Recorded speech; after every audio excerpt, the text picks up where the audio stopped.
See more and more wildfires this summer. You've probably heard us say that a fire is 0% contained. But what does that really mean? We have Nicole Hernandez live now to explain why 0% containment doesn't always mean the fire is burning out of control. Good morning. Yeah, that's right. Good morning, Dana Marie. So a fire could have absolutely no active burning flame and still be at 0% contained. And that is for a lot of reasons. But in order to fully understand why that is, we first need to go over what some terms mean in the firefighting world. Here's some other terms you will likely hear from firefighters this summer and what they mean. First, incident command post. This is home base for crews. It's always somewhere close to the fire. They set up tents to stay overnight. They have bathrooms, showers, and meals for crews. Then there's the containment line. That's a trail dug down to the dirt that goes all the way around the fire. And the intent of that is that fire comes to it and stops. And then there's forward progression. That's when a fire keeps jumping over the crew's containment lines, burning more and more ground. Then there's trailing. This is one way that firefighters can build a containment line. Firefighters line up and shovel down to the dirt by hand. They can also use bulldozers to do this. Then there's hot spots. Like it sounds, there's spots around the fire or in the burned areas that are still dangerously hot. If the right conditions presented itself with wind and low humidity, the fire can actually come back out of the ground. And that's where mopping up comes in. Once fire crews find those hot spots, they go through by hand, cooling them down. They'll use pickaxes to dig into the ground, then douse each spot with water.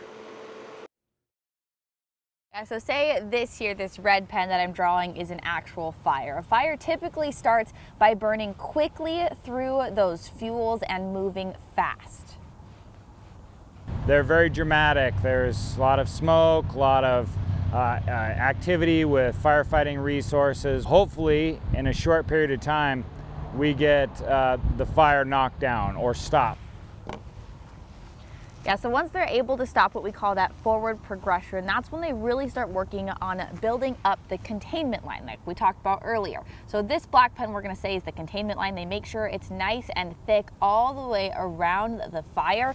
And this is just to make sure that none of these sparks from maybe this burned area or the hot spots that are in here are able to jump out onto this area. So when a fire crew says that a fire is, say, 20% contained, that means they're 20% confident that none of those sparks will move outside of their containment line and restart the fire and continue more forward progression. So then as we continue, it takes a long time to do this. That's why we see fire crews out for weeks at fires. As they continue building that line all the way through, once it is thick and through, that is when a fire is 100% contained. They are confident that that fire will stay inside here. Even if something does flare up inside that containment area, it will not leave and continue more forward progression. So if you do hear us say that a fire is 20% contained, that doesn't necessarily mean that there's active flames, that you're going to see the smoke in the air. It just means that firefighters have more work to do on making this line thicker. I'll send things back to you guys. Very interesting. Thanks so much for breaking that down, Nicole. It really helps give us a picture of really what containment means. We hear that all the time, and you think maybe that means the fire's done, but that's not necessarily the case. Or if it's 0% contained, it's still burning really aggressively. Right. So